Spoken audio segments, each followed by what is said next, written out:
कुछ दिन और आराम कर लो बहुरिया। अरे बहू, ये क्या कर रही हो? अभी तो लल्ला खाली 20 दिन का हुआ है और तुम अभी से कपड़े धोने चल पड़ी। माँ जी, पिछली बार भी तो 20 दिन होते ही मैं काम करने लगी थी, तो इस बार भी कर लूंगी। नहीं नहीं बहू, अभी तेरा शरीर कच्चा है।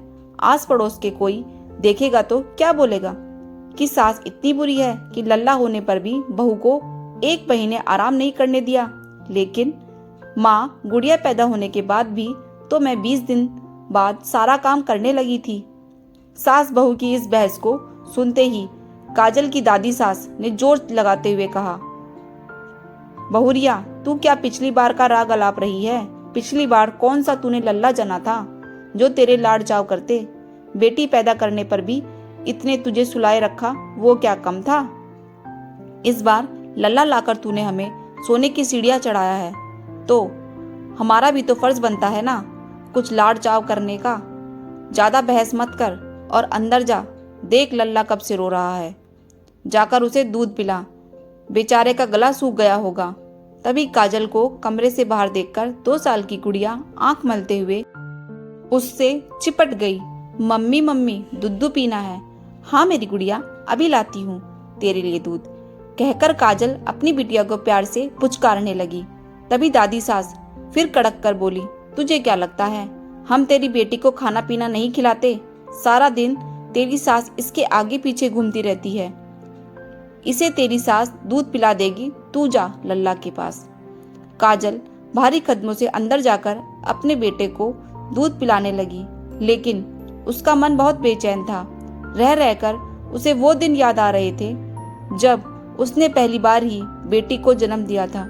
घर में कोई खुशी नहीं मनाई गई और दादी सास, उन्होंने तो पूरे 10 दिन तक उस बच्ची का मुंह भी नहीं देखा था।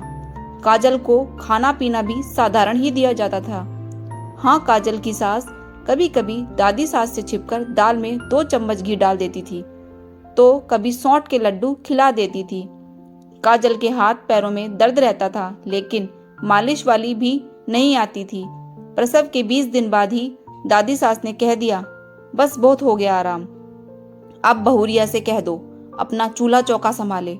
काम करते करते जब बीच में काजल की गुड़िया रोने लगती तो काजल उसे दूध पिलाने के लिए भागती, लेकिन दादी सास ताने देते हुए कहती, बच्चे तो रोते ही हैं सारा दिन, इसे गोद में लेकर बैठी रहेगी तो बाकी ये काम कौन करेगा? लेकिन इस बार लल्ला के पैदा होने पर घर में उत्सव का माहौल था। दादी सास ने ही सबसे पहले लल्ला को अपनी गोद में लिया था। देसी घी के लड्डू भी बना दिए गए थे और काजल और लल्ला की मालिश के लिए भी एक दाई माँ आती थी। लल्ला की रोने की आवाज सुनते ही सब कहने लगते, क्या हुआ लल्ला को? भूख लगी है क्या? कहीं तबीयत तो ना बिगड़ गई? काजल को सब समझ आ रहा था। उसने लल्ला को सुलाया और फिर अपनी गुड़िया के पास आकर उसे गोद में बिठा लिया। काजल की गोद में गुड़िया को देखते ही दादी सास ने आंखें निकालते हुए कहा, बहुरिया, तुझे कहा था ना अभी तेरा शरीर कच्चा है। काजल आज बोले बिना नहीं रह पाई। माफ करियो दादी, जितना कमजोर मेरा शरीर लल्ला पैदा करने पर हुआ है, उससे ज्यादा कच्चा तो गुड़िया पैदा करने पर हुआ था। उस बखत तो किसी को मेरा दर्द पर मेरी परेशानी नहीं नजर आई, ना ही उस बखत किसी को मेरी बिटिया का रोना सुनाई पड़ता था, ना उसकी किलकारी। आप लोगों को बस ये लड़की नजर आती थी, लेकिन बेचारी इस नन्ही सी जान को क्या पता लड़का लड़की का फर्क। मेरी माँ ने हमेशा मुझे अपने भाई के समान ही समझा था, लेकिन लगता है आपको अपनी माँ से लाड़ दुलार ना मिला, तभी तो आप अपनी खुंदक मेरी नन्ही गुड़िया पर निकालती हो। दादी, सारे बच्चे एक जैसे ही पैदा होते हैं, फिर चाहे वो लड़का हो या लड़की, दर्द भी बराबर होता है और खुशी भी। याद रखियो दादी, वंश बेल बहुएं ही बढ़ाती हैं। जब लड़की ना होएगी तो बहू कहाँ से लाओगे? आज काजल की दादी सास और सास दोनों काजल का मुंह देखती रह गई। दादी, मैं अपने दोनों बच्चों को बराबर पालूंगी।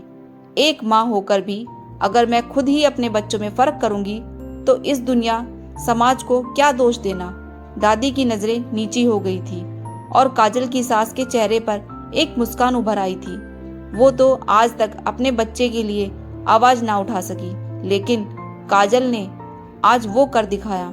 दादी ने फिर डांटते हुए कहा, 2 अक्षर पढ़ लिए तो अब तू मास्टरनी बन के मुझे ही पढ़ाएगी क्या? माफ कर दे इस बुढ़िया को, लेकिन अभी लल्ला का ध्यान रख। अगली सुबह जब काजल उठी तो हैरान थी। गुड़िया दादी सास के पास खेल रही थी और दादी मुस्कुराते हुए उसके मुंह में मुरमुरे के दाने खिला रही थी। गुड़िया भी दादी की ओढ़नी को अपने चेहरे पर डालकर कभी छिप जाती तो फिर ओढ़नी हटाकर हंस पड़ती। दादी ने आज पहली बार अपनी परपोती को ऐसे खेलते हुए देखा था। उन्होंने गुड़िया को गोद में लेकर उसका माथा चूम लिया। काजल दूर खड़ी डबडबाई आंखों से ये नज़ारा देख रही थी। दोस्तों, आपको मेरी ये कहानी कैसी लगी ज़रूर बताएं। Thanks for watching. Please subscribe my channel.